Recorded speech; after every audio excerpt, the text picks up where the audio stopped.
Good afternoon, everyone, and welcome to our afternoon press panel on climate interventions in our oceans. I'm Liza Lester from AGU Media Relations, and this is the 2024 Ocean Sciences Meeting, which is a collaboration of AGU, the Association of Sciences and Limnology and Oceanography, and the Oceanographic Society. So there's multiple sessions tomorrow, Wednesday, Thursday, and Friday on the topic of marine carbon dioxide removal. And this panel today is going to try to give you a taste of that, a little overview, tell you about what they do in this field. And we'll also touch on some solar interventions and how that might interact with our oceans. Our panelists today are David Koweek, Chief Scientist at Ocean Visions, Ken Buesseler, Senior Scientist in Marine Chemistry and Geochemistry at Woods Hole Oceanographic Institute, and Cheryl Harrison, Assistant Professor in the Department of Oceanography and Coastal Sciences at Louisiana State University. I'm going to pass it over to David to get us started. Thank you very much. It's great to see all of you. Like Liza said, my name is David Koweek. I'm the Chief Scientist of Ocean Visions. And Ocean Visions is a nonprofit in the US that works to scale equitable and durable ocean-based climate solutions by working with a network of partners that span the idea spectrum all the way from ideation to implementation. Today, I want to give a few remarks that are about why we need CDR, the key role of the oceans, and what we think needs to happen in order to set ourselves up to evaluate whether or not this potential idea of marine carbon dioxide removal could be a scalable, durable, and equitable climate solution moving forward. Okay, so any conversation, I think, around marine carbon dioxide removal has to start with the fundamental understanding that carbon dioxide removal is an imperative, that there is virtually no pathway to the temperature limits agreed upon in the Paris Agreement without gigaton scale, so billion-ton scale carbon dioxide removal. And that's just the hard reality that we're in. And unfortunately, that reality gets harder every day. This is the state of the CDR report that was released in 2023. And what I want to draw your attention to here is just the incredible scale of carbon dioxide removal that we think we need throughout the rest of the 21st century to limit warming to 1.5 degrees with limited or no overshoot. It's mind-boggling. Up to 1,100 billion tons, so 1.1 trillion tons of carbon dioxide removal. And if you know the carbon dioxide removal space well, you'll know that these are actually updated ranges from what the IPCC has said in 2018 in its special report on 1.5 degrees of warming. And the reason that they're updated, and they're updated to be higher, is because we haven't done a good job decarbonizing over the last 5 years. In fact, carbon emissions have gone up year on year, with the exception of COVID, of course. So the more that we forestall decarbonization, the more and more the gigaton scale carbon dioxide removal becomes an imperative. And so with that foundational understanding, then it begs the question, not if carbon dioxide, but from where does the carbon dioxide come from? And the short answer is it's really hard to think about gigaton scale carbon dioxide removal without thinking about the critical role that the ocean plays in the global carbon cycle. I mean, when you think about the global carbon cycle, the ocean is like the elephant, giraffe, lion, and tiger all in the room combined. It is just an enormous reservoir, and there are enormous fluxes, and Ken can tell you a lot more about the fluxes that go on in an annual basis into the ocean. But I just want to draw your attention to a few key points here. This diagram shows the relative size of the various parts of the global carbon cycle, and the size of the dot is related to the amount of carbon in that part, right? So that's why the ocean is so important. The ocean's already done us an enormous favor by taking up about 1/4 of all of the anthropogenic carbon dioxide emissions that we've released since 1750. And of course, that's come at the price of acidifying our oceans. So there's no such thing as a free lunch here. The oceans have done us that enormous favor, but if they hadn't done it, there'd be even more carbon dioxide in the air, and it would have warmed the planet even more. I just to finally underscore this point about the size of the reservoir once more, I want to just say that if you were to be able to magically take all of the anthropogenic carbon dioxide pollution that's in the atmosphere and put it in the ocean, safely put in the ocean, it would increase the ocean carbon content by less than 1%. So that just speaks to the size, the incredible size of the oceanic carbon reservoir. So ocean-based or marine-based carbon dioxide removal pathways are really about accelerating the natural, biological, and chemical pathways by which the ocean already takes up and stores so much of this carbon. There are a number of ways in which they do this, but fundamentally they break down into two categories, one of which is about leveraging the power of photosynthesis to capture carbon in algae biomass, whether that's microalgae or macroalgae, and Ken can tell you a lot more about this. And then the second general pathway is around adding alkalinity in various forms to the ocean. And this alkaline mineral, the presence of alkalinity, helps neutralize carbon dioxide, which allows the oceans to then safely sequester and store more carbon dioxide. So it basically increases the ocean's capacity to store carbon dioxide. I want to emphasize that all of these processes, all MCDR technologies that people talk about right now are already happening. And so what we are talking about is accelerating them, but accelerating them in a really dramatic way so that we can try to meet those requirements for gigaton scale carbon dioxide removal that we know are necessary by mid-century and beyond. The best estimates suggest that we need about 10 gigatons of carbon dioxide removal per year by mid-century in order to hit some of those CDR targets that I showed on the first slide. So what needs to happen between now and then when we have scaled technologies? We tried to articulate the vision of everything that we think needs to happen in a recent white paper that we released. This is free, publicly available online, and it's all about trying to create a really discrete and clear understanding of everything that needs to happen this decade in order to understand whether these technologies are primed for scaling or whether or not we need to turn our attention to other alternative mitigation efforts. And it's a really short read. It's a read that was vetted over by lots of partners, and I think it's really informative. And so I just want to spend a few moments talking about the general outline of what's in that. We think that this decade, there has to be 3 sets of activities that move forward in parallel, and they're interconnected, and they all have to happen. And just like a building, you know, it only works if you have all 3 pillars that are really solid, right? So we think there's the science, the policy, and scaling analyses need to happen. And I think, let me start with the science. So there's a number of things that we think need to happen. The most important thing that we need to do on the scientific end is have and execute and analyze and present a series of really well-designed field trials for all of the appropriate pathways across all parts of the global ocean. These field trials need to be well-designed with international teams of researchers that are able to identify and quantify and characterize the additionality, the durability of the carbon removal, and any associated environmental side effects, as well as suggest pathways to mitigate any of the environmental side effects should they become present. There's also additional laboratory work that needs to happen. There's advances on monitoring, reporting, and verification that need to happen. This is the system of accountability that creates trust that underpins this all. And social science needs to happen. At the same time, too, we have to make it easier to do responsible research. That's this policy pillar. So we need governance reform and new instruments of governance that make it easy to do responsible research in subnational, national, and international waters. This research should be governed by a code of conduct about responsible research, and there's a number of efforts underway. I know Ken's going to talk about one in just a second.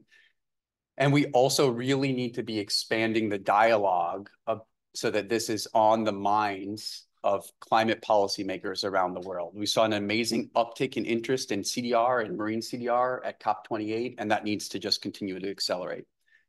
But the last pillar here is that we need to also be thinking about scalability, and that includes social scalability and technical scalability. So we need to be thinking about site suitability. We need to be thinking about energy, labor, materials, inputs, et cetera. And we also need to be building out global capacity with a particular emphasis on trying to increase capacity in the global South, which has been historically underrepresented in these conversations.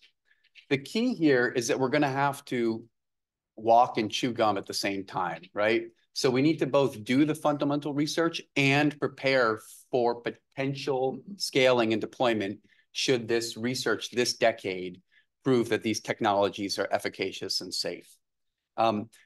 It's an enormous task for us, but we've really left ourselves with no choice. And so I wake up every day optimistic. I'm incredibly optimistic by the uptick of interest that we see here. And I'd be happy to answer any of your questions after we hear from Ken and Cheryl. Thank you, David. And what'll be interesting, I think, for if you're watching this, you're going to see a lot of overlap. I think that's good. We deliberately left in slides that have similar messages as we think about this issue. Basically boiled down here, can the oceans help solve this climate crisis? I'm going to give you one example about using iron as a way to increase the uptake of CO2, but I'll cover some of the same general points because they're important to get, because I think we're all in agreement here on what some of those next steps need to be. So this is a variation on what you've been hearing, which is I show this to demonstrate both scale, these billions of tons of carbon dioxide emissions. We're getting near a number of 40, a very large number each year get added to our atmosphere, to our ecosystem, to our oceans.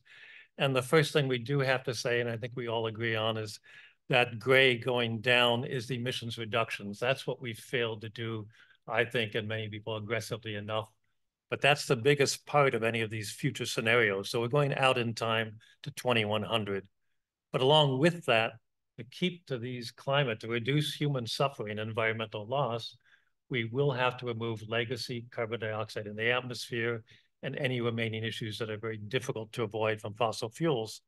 That number is about 10 in these units of carbon dioxide. So we're talking about, David added them up over the century, but a significant enterprise that occurs naturally, but they were going to try and speed up deliberately to see if we can get a bigger blue wedge here under the curve. So we know each net zero and then remove what's in our atmosphere. So that's just another way of saying, and this is another point that I left in. I think another way to describe some of these is people talk about the ocean covers 2/3 of our planet, the outsized wall. For carbon, it's much, much bigger. And I hope you got that from the last speaker, David, here. This 37,000 number, you know, we talked that was 50 times more carbon in this interior ocean than the atmosphere. The one that struck me when I first learned it, you can take all of the land plants, all the trees, all of the soils, the organic soil matter that exchanges, and it's still 15 to 20 times more in the ocean in these carbon reservoirs. This isn't how fast it's necessarily getting in and out, but if you're thinking about removing additional carbon, you need to look to that deep ocean reservoir. I'll also point out blue carbon is commonly used for the coastal mangroves, salt marshes, seagrasses. Very good reasons to be protecting those for ecological reasons, storm control, tourism, but it's a smaller number, so it's not going to be as big on the dial of what we should be doing. But yes, let's protect those. Yes, let's reduce emissions. But how do we get more into that big interior ocean? This is a variation as well on the different methods. I was part of, fortunately, right after, it was really 4 years ago, this meeting 4 years ago, when I flew home in February, when we all got locked down. And part of my lockdown was being invited to be part of this National Academy's review of at least 6 ways to do this. And we've heard there's biological techniques on the left, typically growing plants, algae or seaweed, or ecosystem recovery. And on the right, more the technical engineered systems, changing ocean chemistry. It's called ocean alkalinity or electrochemical separation. If you're familiar with direct air capture, it's more similar. A lot of energy can be applied to separate out CO2 and seawater. You still have to put it somewhere where it affect chemical changes. So we're going to spend the little time we have today focusing on that circle on the left, ocean iron fertilization.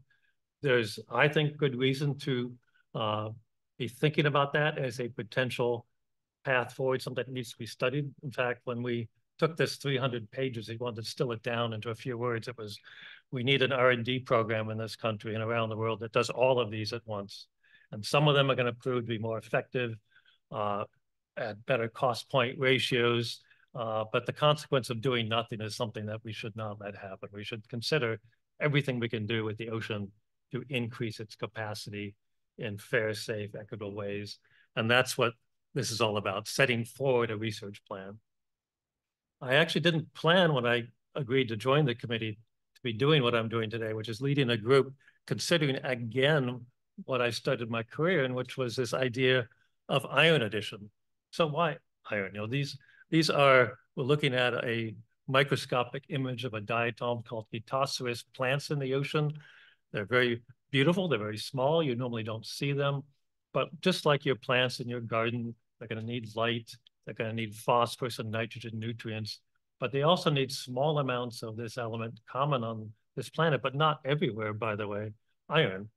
And as we were thinking about this, John Martin is the pioneer of this pioneer in the early 90s. We went out and started deliberately seeing, could we add that essential nutrient and increase the number of these plants? Plants take up carbon dioxide. In this case, it's dissolved in seawater. And then we'll see on the next slide, transport some of that deep in the ocean.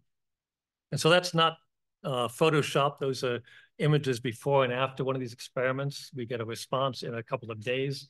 Marine algae, these microscopic plants, grow very fast. So we get a quick response over the course of a couple of weeks. That horseshoe shape on the right is a satellite image of an increase of chlorophyll, right, the plant pigments, that showed that quite effectively a small amount of iron, about 1 ton, produced about 2,000 tons of this plant growth. That's why of these different techniques, it's on the table. We're not putting energy in the ocean, we're using sunlight and just adding very small amounts of an essential nutrient to get a big effect on carbon.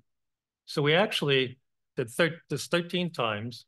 We proved, I think unequivocally, that in some parts of the ocean, I don't have time to get into the areas that have high and low iron, but this creates a big effect in terms of plant growth. But that's not enough.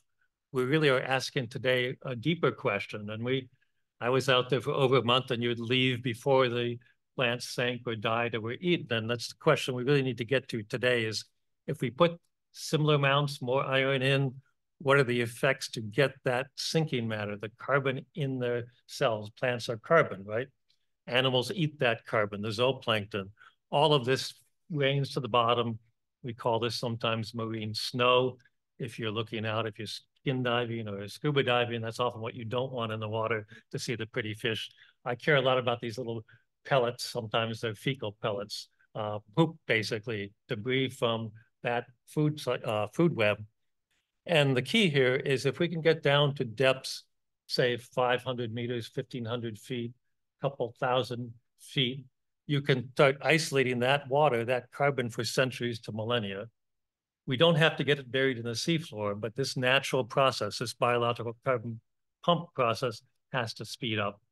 And it starts at the top with on order of 40 billion tons CO2 equivalent sinking out. So we're talking, can we kind of increase this by 10% and affect part of that blue curve, this reductions? It won't be everything.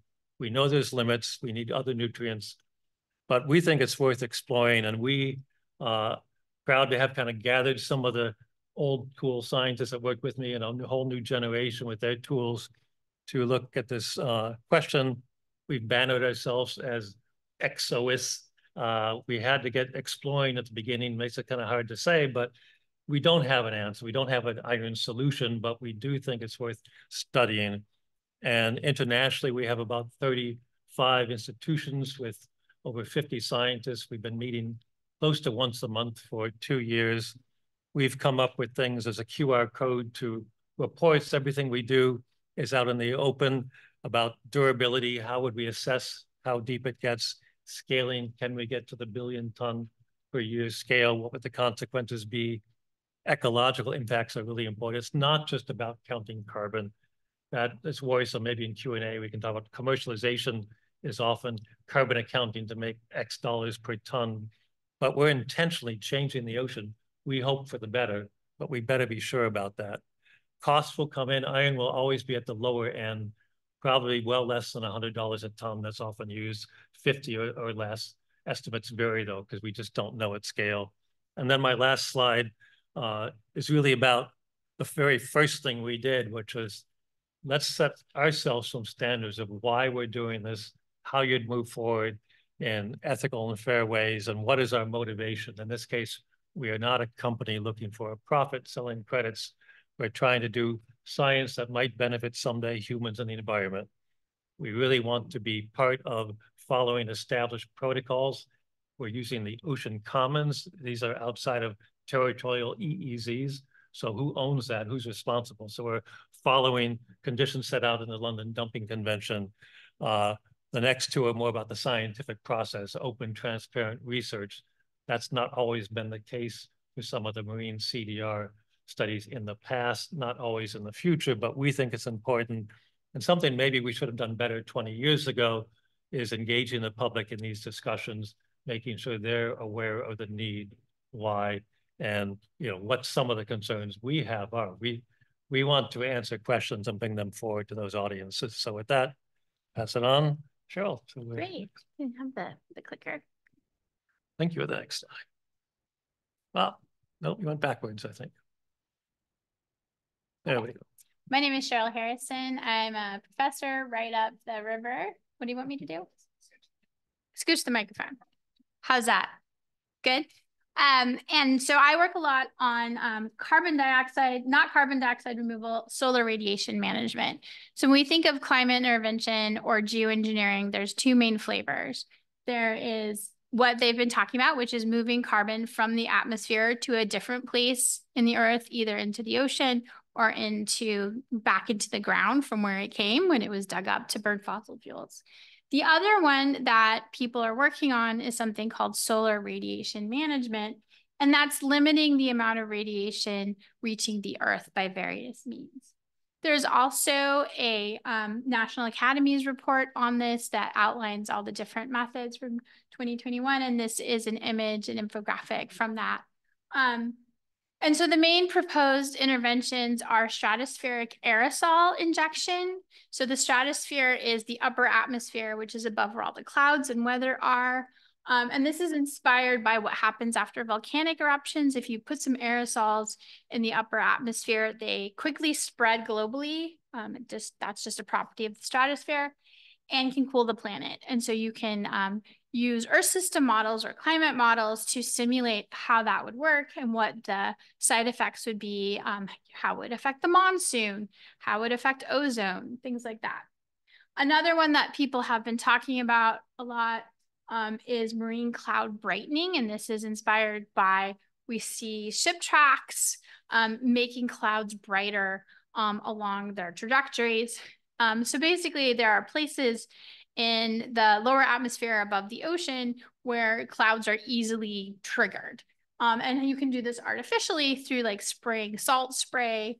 It's susceptible in some regions. And some of the preliminary research is showing it could have unintended side effects in other places. So there's a big meeting right now, a Gordon conference in Italy where my postdoc is and a bunch of collaborators. But I came here to hang out with I want to learn more about CDR, which is why I'm here at Ocean Sciences today, and figure out how these two might integrate together. People also talk about cirrus cloud thinning, but I've heard people say like it's not really viable. So the important thing with these, and the same with marine carbon dioxide removal, is they don't mitigate ocean acidification, which is something that's going to be, we think, is a problem. Okay. So when we think about future climate scenarios from an Earth system modeling perspective, and if we might implement stratospheric aerosol injection or marine cloud brightening, we often talk about this thing we call the napkin diagram, because someone wrote it on a napkin at a meeting, and that's on the right. So there's kind of two ways to think about stratospheric aerosol or any kind of solar radiation management. Is you can keep emitting carbon forever, and then this would be a way to bring down the temperature so you can keep being a good capitalist and making lots of money. Nobody wants to do that. Exit out. That's insane because there's all these other side effects. So we're not going to do that. But then the other one that kind of climate modelers, climate scientists decades ago saw the writing on the wall is that we get into a situation where we start with high emissions, we cut emissions, we do a bunch of carbon dioxide removal because we have to, but then we don't do it fast enough to really avoid major tipping points like melting all the land ice or causing all the corals to go extinct.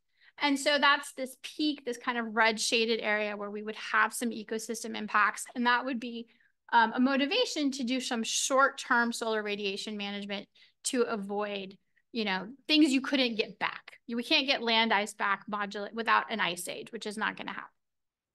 And then melting all the land ice will displace millions to billions of people and cause like a lot of political instability. So that would be the motivation for doing it.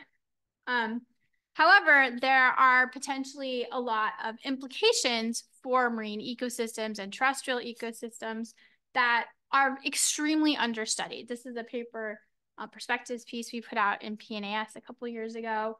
And, you know, the main bottom line here is that biological systems are highly nonlinear. They're very complex. We don't know how they respond, and we need to be putting time and attention on this. So it's not just, is this doable from a technical engineering perspective? It's what are the potential impacts? Are there reasons to say, well, that idea of climate intervention is bad because it's going to have all these bad side effects, so we should move on to another option.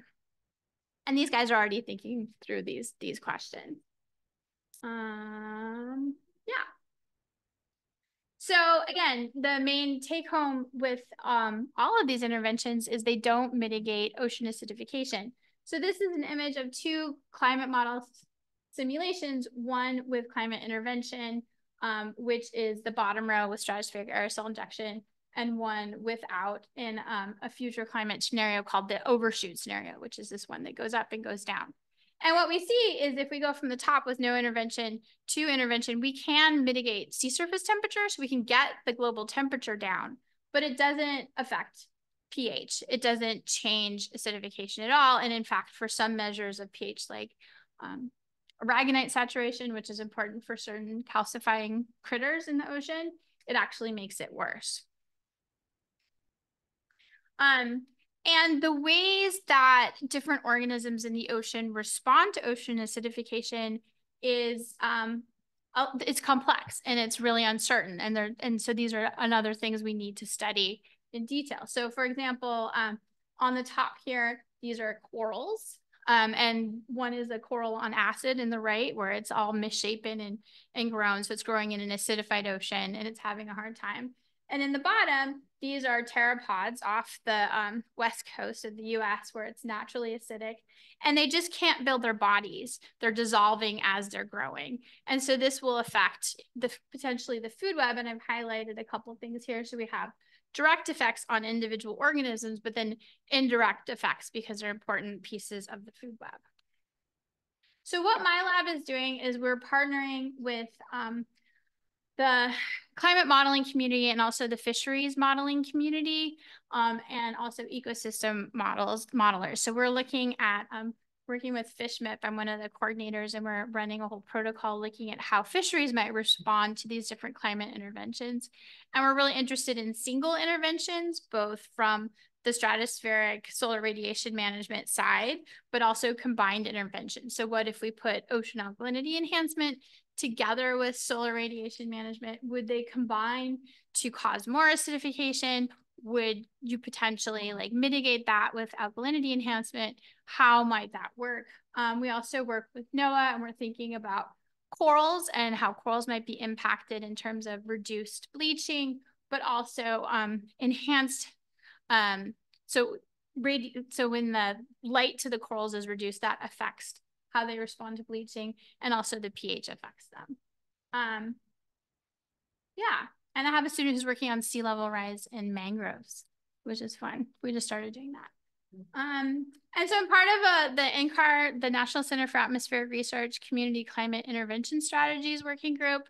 And that's been a group to really build a big community of people from different disciplines to talk about specifically solar radiation modification, and we're doing a bunch of new simulations kind of inspired to bring into the policy space. Yeah, I think that's all I have to say. there we go, Q&A time. Thanks for your attention. Thank you, panel. So now we'll open the floor to questions and we'll use the rest of the time for that. If we have anyone online, we'll read their questions for them or open their mic if they wish. Do we have any questions in the room? I know Claire is like, and please introduce yourself. My name is Claire Buesseler. I'm a climate environment reporter for the Charleston Post and Courier. We're the largest newspaper in South Carolina. And I have to say that as a journalist in this space, I've heard a lot of negative things said about carbon dioxide removal as not something that we should be pursuing at this moment because of all the unknowns that you discussed. And so it's made me wary to report on it. But seeing reputable scientists, legitimize and discuss and bring up this idea, I think shows how much the thinking around this has changed in the past 10 years. And so I would love to hear like your journeys to coming to this topic and whether you think that we should be fully embracing it, carbon dioxide removal. Yeah. I'll start.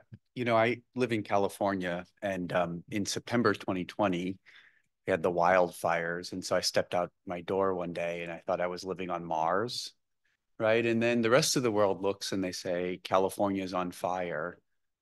And you think, oh, California is the only one that's going to be affected by climate change.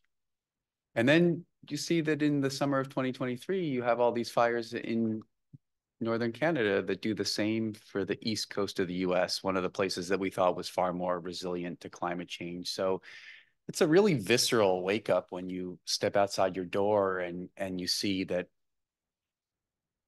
the impacts are here and they're here in real ways for us. And they're here in even more real and very tangible ways for some of the world's most vulnerable populations. And so you have to ask yourself, has our current agenda of focusing on decarbonization alone been working? And if you were a betting person and you said, look, in any one of the last 40 years, can I take a bet that that we will decrease our carbon emissions? You would have lost in 39 of those last 40 years, with the exception being the dip in 1 year for COVID. So it's time for a plan B. Plan B is carbon dioxide removal, and a plan C. Plan C is solar radiation management. And we really have to be asking, there are risks to these. We shouldn't kid ourselves about the risks of solar radiation management. That's why it needs more research. There's risks to carbon dioxide removal. We shouldn't kid ourselves that there are substantial risks to failing to mitigate the climate crisis. And so this is really a question of the risk trade-offs, the risks of any one of these technologies against the risks of other feasible mitigation measures, against the risks of doing nothing, because we're on a downward baseline. We're on a downward facing baseline. That's why we need lots of research. That's why we need lots of eyes on it. We need lots of people involved in assessing these technologies and working through them so that we can characterize and mitigate any risks. And I just want to emphasize that I think that process for MCDR technologies is going to be in the range of billions of dollars this decade. It needs to be in the range of billions of dollars. We think it's going to cost between $1 and $10 billion this decade to do the research that's necessary to de-risk across the various pathways. That's a fee, that's a cost that doesn't need to be borne by any one entity alone and not in any 1 year, but it's really a drop in the bucket compared to the cumulative risks of climate damages. Can I maybe follow up just my question for Ken to be a little more specific, Ken?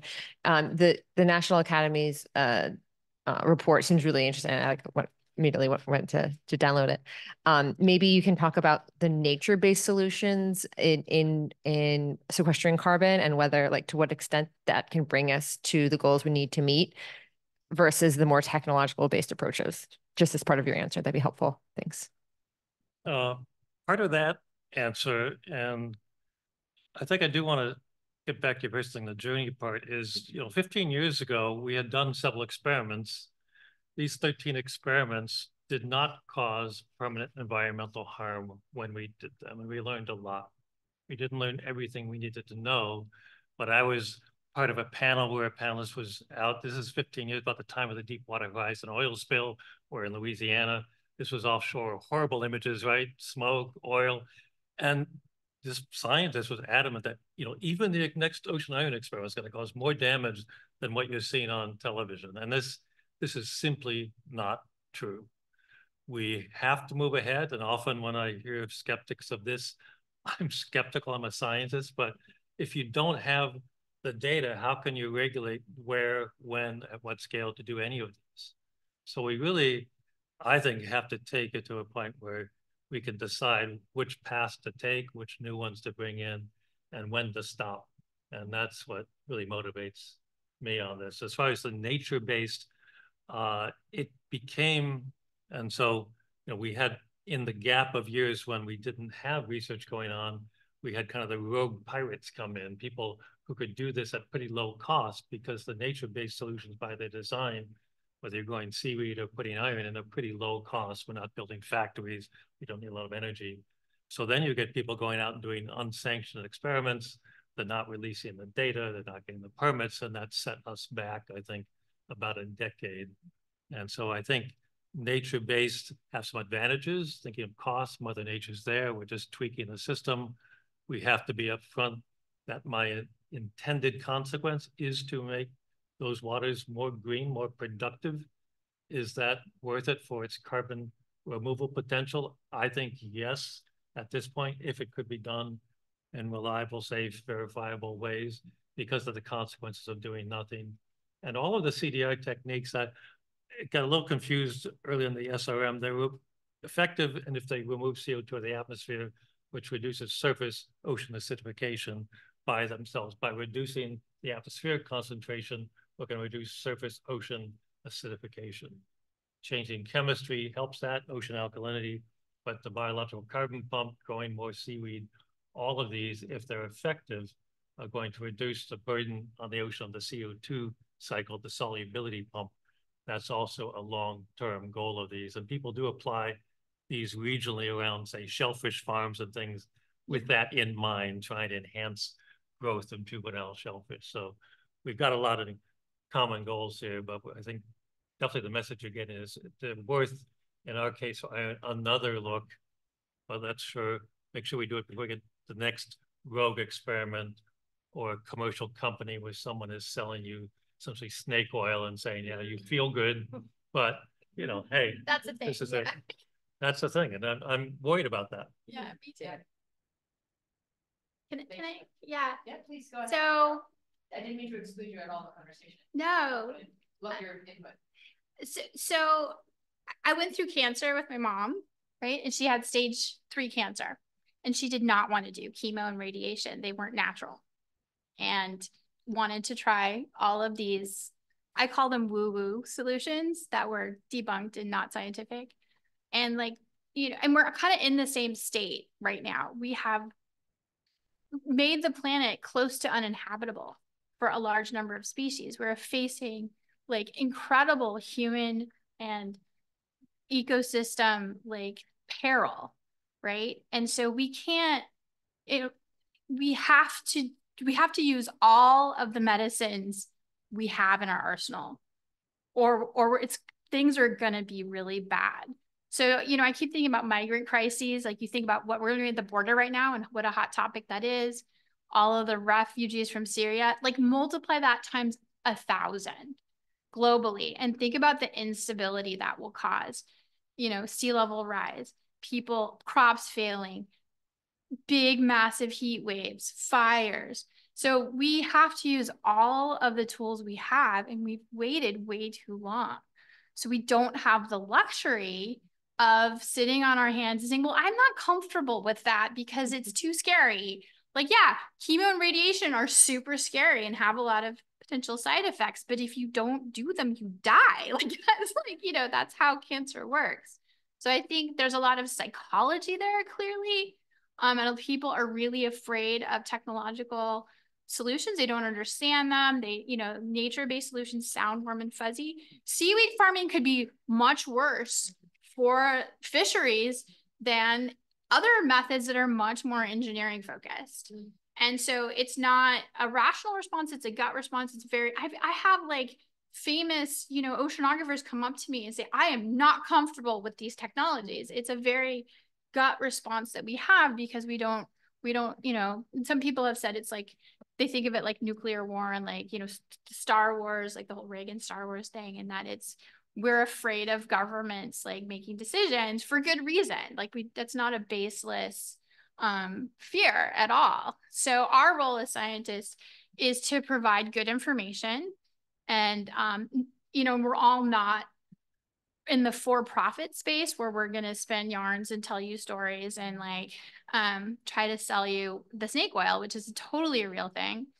And then the other thing to say is that, so I'm a climate modeler, and when we do these future climate scenarios, the 1.5, like, which is kind of a fake target, that was a PR move, but the idea was that, you know, if we go above this level, which we're fast approaching, if not there yet, all this bad stuff is going to happen. Here's a list, here's a bunch of studies, you know, droughts in Africa, like ice melting.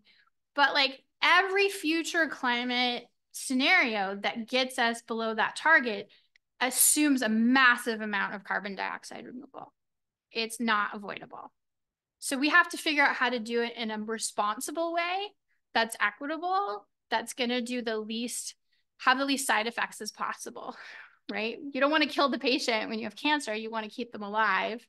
And so we have to figure out the best way to do that. And that just takes a lot of research and a lot of good people working together to find the solution. I want to build on this. I have a slightly different perspective. I generally agree with what Cheryl has said. To get to gigaton scale, we shouldn't kid ourselves about how we get to gigaton scale. The path to doing that, and you have to get to gigaton scale to have climate impact, is through commercialization in the CDR realm. This is specific to CDR, but there is a really burgeoning industry. There are suppliers, there are buyers, there are initial efforts at carbon removal registries that are all trying to do a better effort than we've done collectively in the past around nature-based offsets. But it's this path of commercialization that many people have identified as the most efficient, or maybe even the only path to scaling these technologies.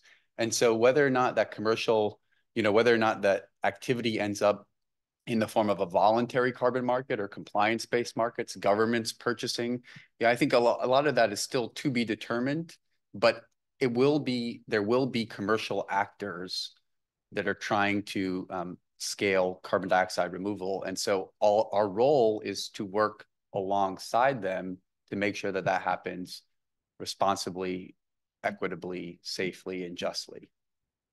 Yeah, and I should, not all people trying to commercialize this are selling snake oil. Just some of them, like, but yeah. I have one more question for other people. Is there anyone online? Yes. We have questions, but we want to go first. Okay, my last question is, I just wrote a very in-depth piece on deep sea mining, and that involves taking things out of the ocean in order to limit carbon emissions. We're talking about putting things into the ocean to solve the climate crisis. There's like a very deep irony there. And is this like a yes and situation? We need all of it, or can you maybe speak to that solution versus the ones you're speaking of? Because they both involved a deep scientific expertise in oceanic processes and how they work. And what's your view of what path we should be taking? Should we be mining the deep sea for batteries, for cobalt, magnesium, to be building more EVs? Should we be sequestering carbon? We have to do everything. Yeah. Well, and the other thing about the CDR removal, I mean, this is happening anyway. Weathering of rocks happens. It's just slow. Biological carbon bump happens. It's faster. So we're enhancing where it's going to end up. All of that excess anthropogenic CO2 is eventually going to get in the ocean.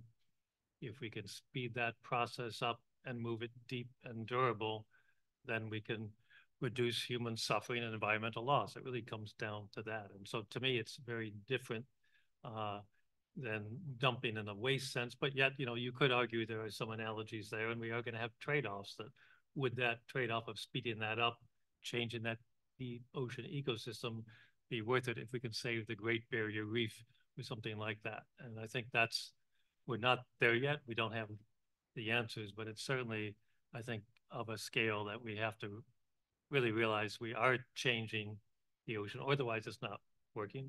But doing nothing is worse, and that's where it's going to end up anyway. Can use the word trade-off. I mean, we have to kid ourselves about trade-off denial. Like, there are current costs that are really substantial and are accelerating to how we use our energy and how we use our atmosphere as a dumping ground for the waste from that energy.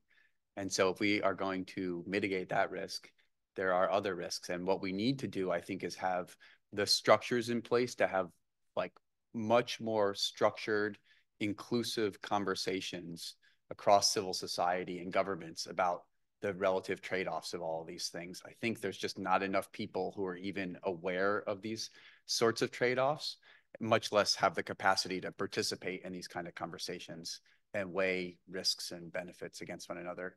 Speaking of risks, I did want to come back to this thing around ocean acidification. And just to be clear, you know, ocean acidification is driven by the oceanic uptake of atmospheric carbon dioxide.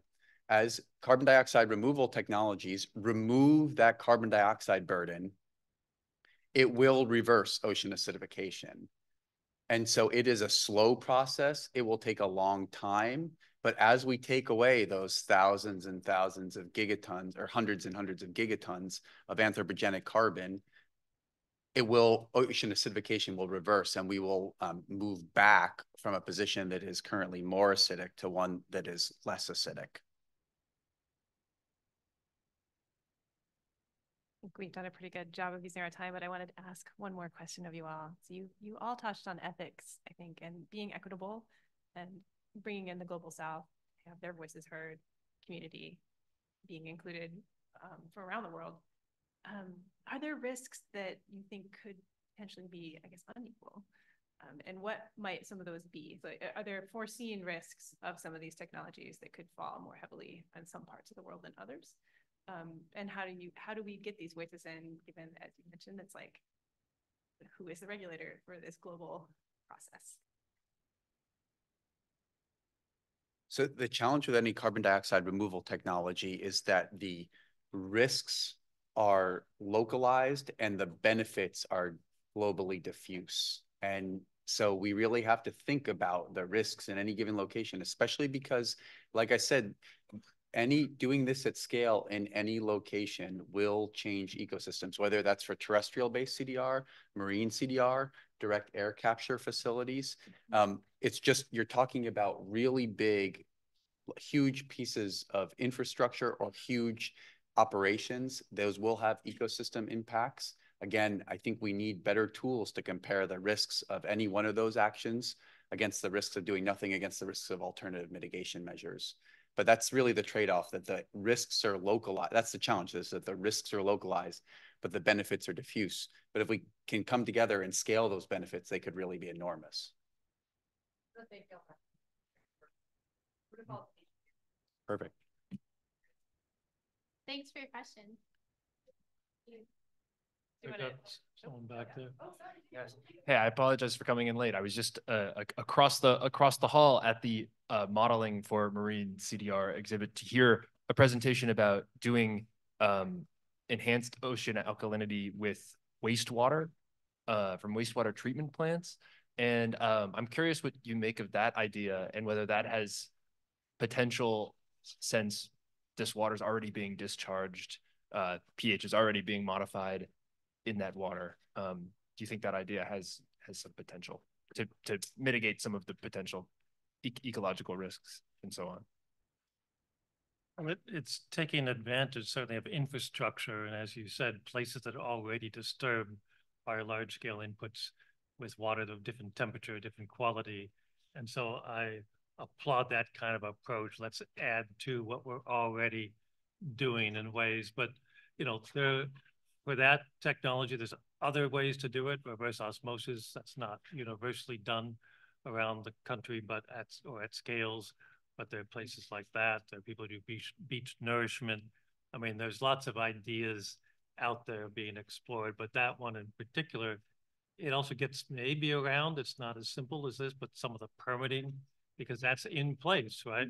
And if I want to go and put a pipe in and start adding in alkaline minerals, I would have to get a permit for that. And so the companies, people doing that type of science often are working within, say, the pH chemical limits that are already permitted. And so that makes it attractive. And that's why you're seeing that as some of these earlier test beds. Scaling up, there are a lot of these sites. How that reaches gigaton, I don't know that answer personally. Yeah, that's a trade-off. I mean, you can start faster, I think, because of these examples of existing coastal infrastructure, desal plants, cooling intake, wastewater treatment outfalls. But then as these things grow and grow and grow at scale, there might be these hard infrastructure limits where you are either limited by the total capacity of existing coastal infrastructure, or you need to build more coastal infrastructure. So conversely, some of the open ocean techniques that Ken talked about might be more difficult to start, but if you can build these technologies that can function well in the open ocean, there's really substantial spatial areas where you could deploy them, right? The number that this presentation cited was that there are every year we discharge 1,000 cubic kilometers of wastewater into the ocean. Is that a lot of water relative to the ocean, or is that just a tiny little amount of water? How many Olympics are we? Or in the context of reaching a gigaton of or more of removal through, if you were to do that, if you were to do alkalinity enhancement with all wastewater. Right. I don't know that number off the top of my head, but it also depends on then what's the chemical change you're inducing in those thousands of cubic kilometers. And so that's the number you need with that. So it's two things that go together.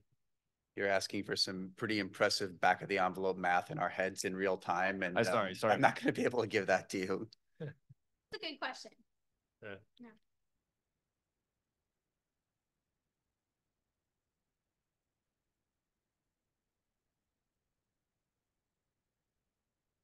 Then I'm going to thank our panel. Thank you so much for coming, for your great answers. This has been recorded and will be available on AGU's YouTube channel. We'll make it available on the Press Center and in the Press Information Exchange for our registered press. Thank you for coming. Our final panel is on Thursday. It is about shipwreck science. I hope you can join us.